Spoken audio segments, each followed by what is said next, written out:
SEM secondary and higher secondary school ધોરણ 11 commerce વિષય વાણિજ્ય વ્યવસ્થા અને સંચાલન પ્રકરણ 3 ધંધાકીય સેવાઓ. વિદ્યાર્થી મિત્રો, આજે આપણે પ્રકરણ 3 છે એના વિશે અભ્યાસ કરવાનો, જે છે ધંધાકીય સેવાઓ. વિદ્યાર્થી મિત્રો, આ ચેપ્ટર છે એ ખૂબ મહત્ત્વનું ચેપ્ટર છે, કેમ કે આ ચેપ્ટરની અંદરથી તમે તમારી જે રોજિંદી વ્યવસ્થા છે, જે રોજિંદું જીવન છે, જે દરેક વસ્તુ અત્યારે હાલ ડિજિટલ થઈ ગઈ, એટલે કે બેંક થ્રુ, બરાબર, કેશ વયું ગયું, જૂનું જમાનાનું થઈ ગયું. હવે દરેક વ્યવહાર છે એ બેંક થ્રુ થવા માંડ્યા. એટલા માટે આ ચેપ્ટર છે એ ખૂબ મહત્ત્વનું છે. તમને તમારી લાઈફ જીવવામાં, તમને બેંક સાથેના જે વ્યવહારો છે એ દરેક વ્યવહારમાં, દરેક બાબતમાં આ ચેપ્ટર છે એ ખૂબ મહત્ત્વનું લાગશે. બરાબર, ચલો શરૂઆત કરીએ પ્રસ્તાવનાથી. વર્તમાન સમયમાં એટલે કે હાલના સમયમાં વાણિજ્યનું મહત્ત્વ વધતું જાય છે. વેપાર અને વાણિજ્ય ધંધાકીય એકમનું મહત્ત્વ ખૂબ વધતું જાય છે. વાણિજ્યમાં વેપારની પ્રવૃત્તિઓ ઉપરાંત તેની સહાયક સેવાઓમાં બેન્કિંગનો સમાવેશ થાય છે. વેપારની અંદર માત્ર, વાણિજ્યની અંદર માત્ર વેપારનો સમાવેશ નથી થતો, પણ વેપારની સાથે જે બીજી બધી સેવાઓ છે એ સેવાઓનો સમાવેશ થાય છે, જેમાં એક સેવા એ છે બેન્કિંગ. બેન્કિંગની સેવા ઉપરાંત ઉદ્યોગ, ખેતી જેવા અનેક ક્ષેત્રને ઉપયોગી બને છે. બેન્કિંગની સેવા છે એ માત્ર વેપારને જ ઉપયોગી નથી બનતી કે વાણિજ્યને લગતી નથી, પરંતુ તે ઉદ્યોગ, ખેતી જેવા અનેક ક્ષેત્રમાં બેંક છે એ ખૂબ મહત્ત્વ ધરાવે છે. બેન્કિંગની સેવા આપનાર સંસ્થા બેંકથી ઓળખાય છે. બેન્કિંગની સેવા આપનાર સંસ્થાને શું કહેવાય? બેંક. એક માર્કની અંદર બેન્કિંગની સેવા આપનાર સંસ્થાને શેનાથી ઓળખાય? તો બેંકથી ઓળખાય. બરાબર. વિશ્વની સૌપ્રથમ બેંક ઈસવીસન 1907માં જીનીવા ખાતે શરૂ થઈ હતી. વિદ્યાર્થી મિત્રો, જીકેમાં તમને પૂછાઈ શકે, ઇન ફ્યુચર આ ક્વેશ્ચન્સ તમને ખૂબ ઉપયોગી. બરાબર, જીકેમાં આ પ્રશ્ન તમને પૂછાઈ શકે. વિશ્વની સર્વપ્રથમ બેંક કઈ સાલમાં અને ક્યાં શરૂ થઈ હતી? વિશ્વની સર્વપ્રથમ બેંક કઈ સાલમાં? તો કે ઈસવીસન 1407માં. ક્યાં? તો કે જીનીવા ખાતે શરૂ થઈ હતી. એક માર્કની અંદર MCQમાં પણ, એક માર્કની અંદર શોર્ટ ક્વેશ્ચનમાં પણ IMP. વિશ્વની સૌપ્રથમ બેંક 1407માં જીનીવા ખાતે શરૂ થઈ. આ યાદ રાખવાનું છે વિદ્યાર્થી મિત્રો ખાસ. ઇટાલિયન શબ્દ બેન્કો, બેન્ચ પરથી બેંક શબ્દની ઉત્પત્તિ થઈ. બેંક શબ્દ ક્યાંનો છે? ઇટાલિયન શબ્દ ઉપરથી બનેલો છે બેન્કો.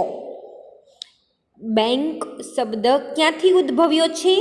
ઇટાલિયન શબ્દ બેન્કો પરથી, જે બેન્ચ પરથી બની આવ્યો છે. બરોબર, યાદ રાખવાનું. ઇટાલિયનમાંથી બન્યો છે, બેન્કો શબ્દમાંથી, જેનો મતલબ બેન્ચ થાય છે, પરથી બેંક શબ્દ બન્યો છે. આગળ જોઈએ. બેંકની પ્રવૃત્તિઓના પુરાવો પ્રાચીન સમયમાં પણ જોવા મળે છે. બેંકની પ્રવૃત્તિના પુરાવાઓ પ્રાચીન સમયમાં પણ જોવા મળે છે. આ શબ્દનો ઉદ્ભવ રોમન સામ્રાજ્યમાં થયો હતો. ચલો, કયું સામ્રાજ્ય ચાલતું હતું ત્યારે? કયા સામ્રાજ્ય દરમિયાન બેંકનો ઉદ્ભવ થયો હતો? આ શબ્દ બેંક શબ્દનો ઉદ્ભવ રોમન સામ્રાજ્યમાં થયો હતો. જ્યારે રોમન સામ્રાજ્ય ચાલતું હતું ત્યારે બેંક શબ્દનો ઉદ્ભવ ત્યારે થયો હતો. જ્યાં નાણાં ધીરનાર માસેલા નામે ઓળખાતા હતા. રોમન સામ્રાજ્યમાં નાણાં ધીરનાર કયા નામે ઓળખાતા હતા? માસેલા.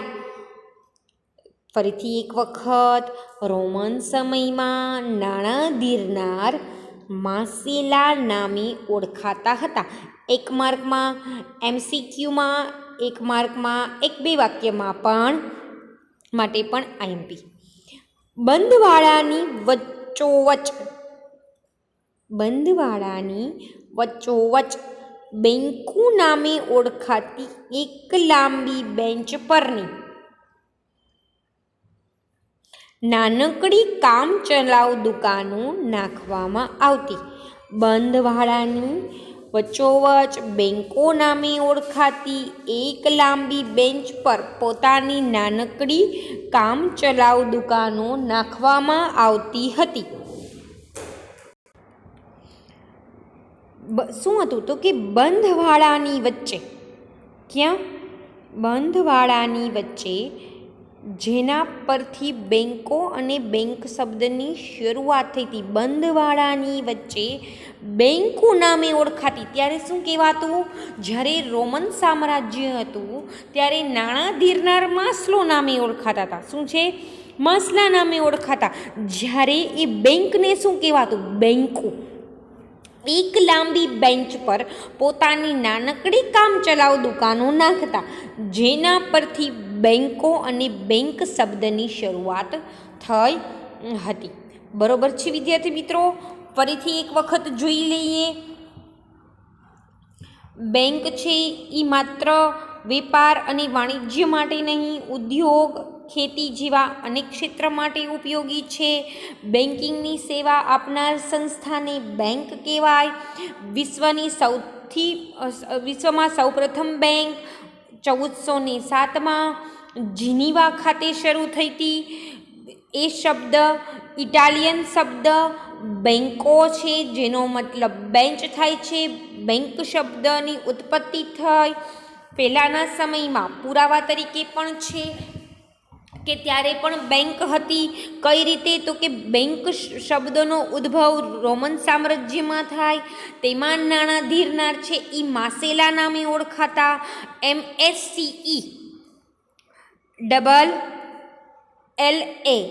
બંધવાળાની વચ્ચોવચ બેંકો નામે ઓળખાતી એક લાંબી બેન્ચ પર પોતાની નાનકડીને કામચલાઉ દુકાન નાખતા, જેના પરથી બેંકો અને બેંક શબ્દની ઉત્પત્તિ થઈ છે. બરોબર? આ જોઈએ આપણે તેની પ્રસ્તાવના. હવે જોઈએ બેંકનો અર્થ. વિદ્યાર્થી મિત્રો, આ બેંકનો અર્થ છે ને એ મસ્ટ IMP 110% પરીક્ષામાં પૂછાશે. 1 માર્કનું પેપર ફોડી નાખું છું. પૂછાય જ. બરોબર? એ ગવર્મેન્ટ છે એ પોતે ખુદ પેપર કાઢે તોય ભલે, અમને પેપર કાઢવાની પરમિશન આપે તોય ભલે, 100% બેંકનો અર્થ પૂછાય. બરોબર? ચલો જોઈએ. રિઝર્વ બેંકના મતે બેંકનો અર્થ મંગાવવામાં આવે એટલે તરત જ કે નિર્ધારિત મુદ્દતના અંતે પરત કરવાની શરતી ધિરાણ કરવાના હેતુથી બચતો એકત્રિત કરતી સંસ્થાને બેંક કહે છે. મંગાવવામાં આવે એટલે તરત જ કે નિર્ધારિત મુદ્દતના અંતે પરત કરવાની શરતે. બરોબર? તમે બેંક પાસે જઈને નાણાં માગો છો તો એ શું કરે છે? તરત તમને પૈસા આપી દે. નતર શું કે નિર્ધારિત મુદ્દતના તરત જ પૈસા આપે, પછી એમ કે કા નિર્ધારિત મુદ્દતના અંતે તમારે શું કરવાનું છે ને? પરત કરવાના છે. શરતે ધિરાણ કરવાના હેતુથી શું થાય? તમારી બચતો ત્યાં એકત્રિત થાય છે. કરતી સંસ્થાને બેંક કહે છે. મંગાવવામાં આવે એટલે તરત જ કે નિર્ધારિત મુદ્દતના અંતે પરત કરવાની શરતે ધિરાણ કરવાના હેતુથી બચતો એકત્રિત કરતી સંસ્થાને બેંક કહે છે. હવે સર્વસામાન્ય બીજો અર્થ જોઈએ. બેન્કિંગની સેવા આપતી સંસ્થાને, સાદું ને સિમ્પલ, આપણે અગાઉ પણ જોઈ ગયા. બેન્કિંગની જે સેવા આપતી સંસ્થા હોય એને બેંક કહેવાય. બેન્કિંગની જે કાંઈ પણ સેવાઓ છે એ સેવા જે આપે સંસ્થા એને તમે બેંક કહી શકો છો. હવે વિદ્યાર્થી મિત્રો, પ્રશ્ન એ થાય કે મેમ બેંકનો અર્થ પૂછ્યો હોય તો કયો અર્થ લખાય? સોરી સ્ટુડન્ટ્સ, તો કયો અર્થ લખાય? આ અર્થ લખવાનો કે આ અર્થ લખવાનો? જો 2 માર્કની અંદર પૂછાયેલું હોય તો બંને અર્થ લખવા કમ્પલસરી. જો સ્પેસિફાઈ કર્યું હોય કે રિઝર્વ બેંકના મતે બેંકનો અર્થ આપો તો કમ્પલસરી રિઝર્વ બેંકનો અર્થ લખવો પડે. પરંતુ બેન્કિંગની સેવા આપતી સંસ્થાને બેંક તરીકે ઓળખવામાં આવે છે એવો સાદો સિમ્પલ અર્થ પણ 1 માર્કમાં લખો તો ચાલે. પણ જો સ્પેસિફાઈ કર્યું હશે તો જે કીધો હોય એ અર્થ લખવો. બરાબર વિદ્યાર્થી મિત્રો, 2 માર્કમાં પૂછે તો બંને અર્થો લખવાના. સ્પેસિફાઈ રિઝર્વ બેંકનો અર્થ પૂછ્યો હોય તો આ જ અર્થ લખાય.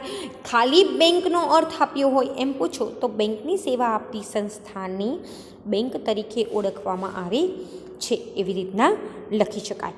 ચાલો ત્યાર પછીનો નેક્સ્ટ ટોપિક આપણે જોઈએ, કાર્ય. બેંકના કાર્ય. હવે આ તો વિદ્યાર્થી મિત્રો તમને સર્વને સમજાય. બેંકના મુખ્ય 2 કાર્યો છે, થાપણો સ્વીકારવી અને રોકાણ કે ધિરાણ કરવું.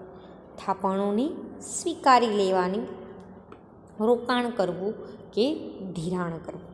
બરાબર, ચલો આગળ જોઈએ. પરંતુ વર્તમાન સમયમાં આ કાર્ય ઉપરાંત અન્ય કાર્યો પણ બેંક કરે છે. શું બેંક ખાલી થાપણો સ્વીકારવાનું, રોકાણ કરવાનું, ધિરાણ કરવાનું એટલું જ કામ કરે છે હાલના સમયમાં? નહીં, બેંક તો અનેક કાર્યો કરે છે. જોઈએ, બેંક સેવાઓનો વિકાસ ખૂબ જ થતો જાય છે અને તેની સેવાઓમાં પણ વૈવિધ્ય જોવા મળે છે. બેંકની સેવાઓ વૈવિધ્ય, અલગ અલગ કેટલી બધી સેવાઓ છે જે બેંક પૂરી પાડે છે. બરાબર, ખાલી થાપણો સ્વીકારવી, લોન આપવી, રોકાણ કરવું, ધિરાણ આપવું એટલા પૂરતો સીમિત નથી. પહેલાંના સમયમાં તમે બેંકની અંદરથી કાં તો નાણાં ઉછીના લેવા જતા અથવા તો તમારી પાસે જે કાંઈ પણ બચતો હોય ને એને રોકાણ તરીકે ત્યાં મૂકવા જતા. એટલું સીમિત હતું. બરાબર, પરંતુ હાલના સમયમાં એટીએમની સુવિધા, મોબાઈલ બેન્કિંગ, કેટલી બધી સુવિધાઓ એવી છે બરાબર કે જે બેંકે સ્વીકારેલી છે. અનેક કાર્યો છે. બેંકના આ કાર્યોની યાદી બનાવવી ખૂબ મુશ્કેલ છે. બેંકના કાર્યોને મુખ્ય 2 ભાગમાં વહેંચી શકાય. બેંકના કાર્યોને મુખ્ય 2 ભાગમાં વહેંચી શકાય, મુખ્ય કાર્યો અને ગૌણ કાર્યો. મુખ્ય કાર્યો અને ગૌણ કાર્યો. હવે વિદ્યાર્થી મિત્રો તમને પ્રશ્ન એમ થાય કે આ કોષ્ટક છે ને વિદ્યાર્થી મિત્રો એ આખો પરીક્ષામાં પૂછાય. હવે મેં તમને એમ કીધું હોય 3 માર્કની અંદર પૂછ્યું હોય બેંકના કાર્યો જણાવો. બેંકના કાર્યો જણાવો તો તમે ખાલી એમાં એટલું લખી નાખી શકો કે બેંકના મુખ્ય કાર્ય અને ગૌણ કાર્ય. આટલું લખશો તો તમને માત્ર અડધો માર્ક મળે. જ્યારે 3 માર્કની અંદર તમને પૂછવામાં આવ્યું હોય બેંકના કાર્યો જણાવો ત્યારે મુખ્ય કાર્ય અને ગૌણ કાર્ય આ રીતે તમારે જેમ કોષ્ટક આપ્યું છે એવી રીતને દોરવાનું રહે. જોઈએ મુખ્ય કાર્યો. મુખ્ય કાર્યોની અંદર થાપણો સ્વીકારવી, ધિરાણ કરવું, રોકાણ કરવું અને આંતર બેન્કિંગ વ્યવહારો કરવા. વિદ્યાર્થી મિત્રો અત્યારે માત્ર બેંકના કાર્યોના નામ બોલું છું, ઇન ડિટેલ્સ નેક્સ્ટ લેક્ચર્સની અંદર ભણવાનું જ છે. બેંકના ફરી એક વખત બોલું છું, બેંકના મુખ્ય કાર્યોની અંદર 4 કાર્યો: થાપણો સ્વીકારવી, ધિરાણ કરવું, રોકાણ કરવું અને આંતર બેન્કિંગ વ્યવહારો. જ્યારે ગૌણ કાર્ય છે, ગૌણ કાર્યની અંદર 8, મુખ્ય 4, 4 દુ 8, 8 કાર્ય ગૌણ કાર્ય. ગ્રાહકોના નાણાકીય વ્યવહારો સંભાળવા. પેલું, ગ્રાહકોના નાણાકીય વ્યવહારો સંભાળવા. બીજું, હુંડિયામણને લગતા વ્યવહાર કરવા, હુંડિયામણને લગતા વ્યવહારો કરવા. ત્રીજું, સાખપત્ર આપવા. ચોથું, ટ્રાવેલ્સ ચેક આપવા. પાંચમું, ડ્રાફ્ટની સેવા આપવી. છઠ્ઠું, બેંક સાથે જોડાયેલ વ્યક્તિની શાખ અંગેની માહિતી આપવી. બેંક સાથે જોડાયેલી વ્યક્તિની શાખ અંગેની માહિતી આપવી. સાતમું છે બાહેંધરી દલાલ તરીકેની સેવા આપવી. બાહેંધરી દલાલ તરીકેની સેવા આપવી. અને ત્યાર પછી આઠમો મુદ્દો છે અન્ય સંબંધિત સેવા પૂરી પાડવી. અન્ય સંબંધિત સેવાની અંદર એટીએમ, ડીમેટ, સેફ ડિપોઝિટ વોલ્ટની સુવિધા જેવી સુવિધાઓનો સમાવેશ થાય છે. આ જોયા આપણે બેંકના મુખ્ય બેંકના કાર્યોમાં મુખ્ય કાર્યો અને ગૌણ કાર્યો. વિદ્યાર્થી મિત્રો, આજે આપણે જે ભણ્યા છીએ એનું ફરી એક વખત રિવિઝન કરી લઈએ. બરોબર, ચલો. બેંક છે એ બેંક શબ્દ બેંકની સેવા પૂરી આપતી સંસ્થાને બેંક કહેવાય. વિશ્વની સર્વપ્રથમ બેંક 1407માં ક્યાં હતી? જીનીવા ખાતે શરૂઆત થઈ હતી. ઇટાલિયન શબ્દ બેંચ પરથી બેંક શબ્દની શરૂઆત એટલે કે ઉત્પત્તિ થઈ હતી. બેંકની પ્રવૃત્તિઓના પુરાવા પહેલાં પણ જોવા મળે છે. બેંકનો ઉદ્ભવ રોમન સામ્રાજ્યમાં થયો હતો. નાણાં ધીરનાર શેના નામે ઓળખાય? માસેલા. સ્પેલિંગ યાદ રાખવાનું વિદ્યાર્થી મિત્રો. નાણાં ધીરનાર માસેલાના નામે ઓળખાય છે. બેંક ત્યારના સમયમાં બેંકની રચના કઈ રીતની હતી? તો કે બંધવાળાની વચ્ચોવચ બેંકુ નામે ઓળખાતી એક બેન્ચ, લાંબી બેન્ચ પર પોતાની નાનકડી કામચલાઉ દુકાન રાખતા બેંકુ યાદ રાખવાનું છે. શેના નામે? રોમન સામ્રાજ્યમાં નાણાં ધીરનાર માસેલા નામે ઓળખતા, પણ બેંક છે એ કયા નામે? તો કે બેંકુ નામે ઓળખાતી. જેના પરથી બેંકો અને બેંક શબ્દ ઉતરી આવ્યો છે. બેંકનો અર્થ એક સામાન્ય અર્થ અને બીજું રિઝર્વ બેંકના મતે અર્થ. સ્પેસિફિક રિઝર્વ બેંકના મતે બેંકનો અર્થ પૂછ્યો હોય તો મંગાવવામાં આવે એટલે તરત જ કે નિર્ધારિત મુદતના અંતે પરત કરવાની શરતે ધિરાણ કરવાના હેતુથી બચત એકત્રિત કરતી સંસ્થાને બેંક કહે છે. જ્યારે બેંકનો સામાન્ય અર્થ બેન્કિંગ સેવા આપતી સંસ્થાને બેંક તરીકે ઓળખવામાં આવે છે. બેંકના કાર્યોમાં સામાન્ય કાર્યો થાપણો સ્વીકારવી અને રોકાણ કે ધિરાણ કરવું. પરંતુ વર્તમાન સમયમાં બેંકનો વ્યાપ ખૂબ વધ્યો છે. બેંકના અનેક કાર્યો છે. બેંક અનેક વિવિધ અલગ અલગ સેવાઓ આપે છે, જેની યાદી બનાવવી ખૂબ જ મુશ્કેલ છે. બેંકના કાર્યોને મુખ્ય કાર્યો અને ગૌણ કાર્યોમાં વિભાજિત કરી શકાય છે. જેમાં મુખ્ય કાર્યો 4 અને 4 દુ 8 થાય એટલે ડબલ કાર્યોમાં 8 આવે. મુખ્ય કાર્યોમાં થાપણો સ્વીકારવી, ધિરાણ કરવું, રોકાણ કરવું અને આંતર બેન્કિંગ વ્યવહારો કરવા. જ્યારે ગૌણ કાર્યની અંદર ગ્રાહકોના નાણાકીય વ્યવહારો સંભાળવા, હુંડિયામણને લગતા વ્યવહારો, શાખપત્ર આપવું, ટ્રાવેલ્સ ચેક આપવા, ડ્રાફ્ટની સેવા આપવી, બેંક સાથે જોડાયેલ વ્યક્તિની શાખ અંગેની માહિતી આપવી, બાહેંધરી દલાલ તરીકેની સેવા આપવી અને અન્ય સંબંધિત સેવા જેવી કે એટીએમ, ડીમેટ, સ્વિફ્ટ ડિપોઝિટ વોલ્ટની સુવિધા. વિદ્યાર્થી મિત્રો, આજના આ લેક્ચર્સની અંદર અહીં સુધી રાખું છું.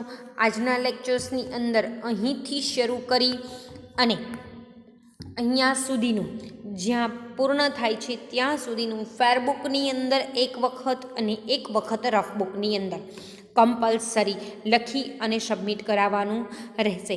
નેક્સ્ટ લેક્ચરની અંદર આપણે બેંકના મુખ્ય કાર્યો છે તેના વિશે અભ્યાસ કરીશું. કંઈ પણ ડિફિકલ્ટી હોય તો એની ટાઈમ કોલ કરી અને પૂછી શકો છો.